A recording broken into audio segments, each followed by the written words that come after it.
देवरिया होकर के आया हूँ, जो हमारे पत्रकार साथी पूछ रहे हैं। उससे पहले मैं ये कहना चाहता हूँ, मैं सबसे पहले कप्तान सिंह यादव जी का और आए हुए जितने भी प्रतिनिधि हैं जो दूर दूर से चल कर के इस कार्यक्रम में आए हैं, मैं उनका धन्यवाद देता हूँ। मैं उनका धन्यवाद और शुभकामनाएं देता हूँ। कानपुर एक बड़ा महानगर है। अगर देवरिया में अन्याय हुआ है तो कानपुर के लोगों, जो कानपुर में अन्याय हुआ है वो भी मत भूलिए। एक सिख समाज के नेता को, व्यापारी को इतना मारा भारतीय जनता पार्टी के नेता और कार्यकर्ता ने कि उसको अस्पताल में भर्ती होना पड़ा। आंख बचेगी कि नहीं बचेगी, रोशनी वापस आएगी कि नहीं आएगी, क्या कोई कल्पना कर सकता है कि बीजेपी में इतना अहंकार है कि आज वो आदमी को आदमी नहीं समझ रहे। और कल्पना कीजिए, जो लोग ज़ीरो टॉलरेंस की बात कर रहे हैं, ज़ीरो टॉलरेंस की बात करने वाले लोग किसी की आँख की रोशनी छीन लेंगे। और दूसरा, कौन भूल जाएगा कि उस किसान को ज़मीन लेने के लिए लालच दिया गया।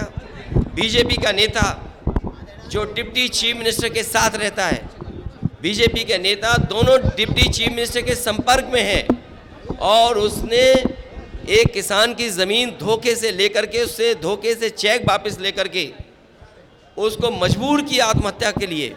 उस किसान की आत्महत्या हो गई और वो ज़मीन कोई 6 करोड़ की नहीं है, वो 30, 35, 40 करोड़ की ज़मीन है। उसको बीजेपी का नेता 6 करोड़ में लेकर के उस सीधे साधे भोले किसान से चेक वापस लेकर के चेक फाड़ दिया। क्या इसके खिलाफ कार्रवाई नहीं होनी चाहिए? क्या लग रहा है कि कानपुर के अधिकारियों के पास वो बुलडोजर नहीं है जिसके पास चाबी हो? क्या बुलडोजर की चाबी खो गई? बुलडोजर में पेट्रोल डीजल नहीं है? क्या बुलडोजर का ड्राइवर बुलडोजर को छोड़ के भाग गया? क्या लखनऊ से परमिशन नहीं मिली बुलडोजर की?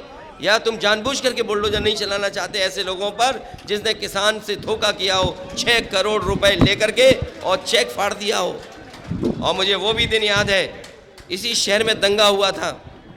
दंगे के नाम पर यहाँ की पुलिस ने कोई भी नहीं छोड़ा होगा जिससे पैसा वसूला ना हो। कभी नाम बढ़ा देना, नाम हटा देना, दंगे के नाम पर यहाँ की पुलिस ने पैसा वसूला है।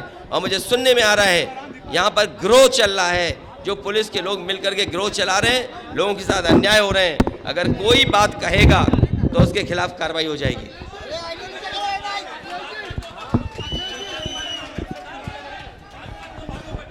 सवाल भाजपा का बटना बटाना नहीं है। जो लोग ज़ीरो टॉलरेंस बोल रहे हैं, क्या किसी की आंख की रोशनी ले लोगे आप?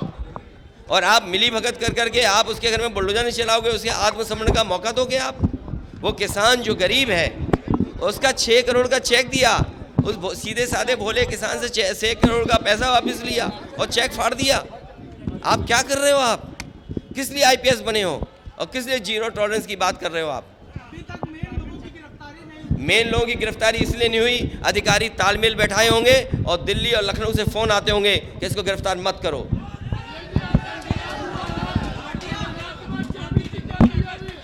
समाजवादी पार्टी जाति गणना चाहती है और समाजवादी पार्टी हर कीमत पे जाति गणना कराएगी।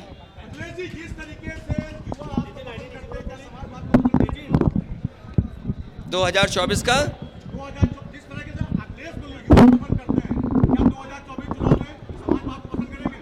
समाजवादी नहीं, सबसे ज़्यादा सीटें समाजवादी पार्टी जीतेगी, उसमें PDA का साथ लेंगे हम लोग। देखिए, ये कांग्रेस को बताना पड़ेगा कि इंडिया भारत गठबंधन अगर देश के स्तर पे तो देश के स्तर पे है, अगर प्रदेश से स्तर पे नहीं है तो फिर भविष्य में प्रदेश स्तर पे भी नहीं होगा। ये तो कांग्रेस को बताना है, मैं इस पर नहीं बोल सकता कुछ। नहीं, अब छोड़िए, वो बातचीत जो चली सो चली रात के 1 बजे तक।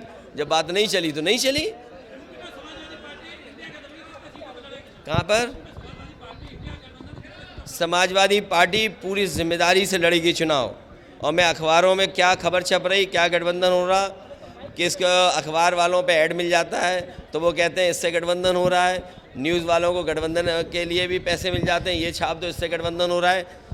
हम समाजवादियों को परवाह नहीं है कि क्या अखबार में चल रहा है, क्या षड्यंत्र हो रहे। समाजवादी पार्टी चुनाव यहाँ जीतेगी और बीजेपी को 80 की 80 सीटें हराने के लिए रणनीति बनाएगी।